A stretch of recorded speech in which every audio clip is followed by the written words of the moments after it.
வணக்கம். Dead paper 2ல கேட்கப்பட்ட psychology கொஸ்டினுக்கான answer தான் பார்க்க போகிறேங்க. ஃபஸ்ட்டு கொஸ்டின், கீழே கொடுக்கப்பட்டவற்றுள் எது நினைவூட்டும் சாதனம் அல்ல?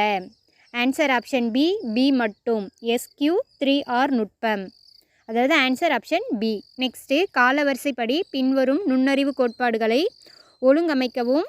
Answer option A, CDBA.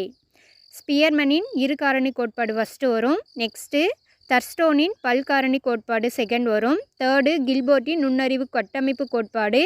Fourth, கார்ட்டரின் பல்நோக்கு நுண்ணறிவு கோட்பாடு. Answer option A, CDBA. Next, பொறுத்துக்க சொல்கிறாங்க. இதுக்கான ஆன்சர் ஆப்ஷன் சி, 1, 2, 4, 3.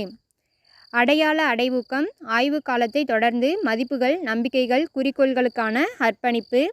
அடையாள நிறுத்தம் அர்ப்பணிப்பை எட்டாமல் ஆய்வு. அடையாளத்தை மறைத்தல் ஆய்வின் பற்றாக்குறையில் அர்ப்பணிப்பு. அடையாள பரவல் ஆய்வு மற்றும் அர்ப்பணிப்பு இரண்டின் பற்றாக்குறையால் வகைப்படுத்தப்படும் ஒரு ஆபத்தான நிலை.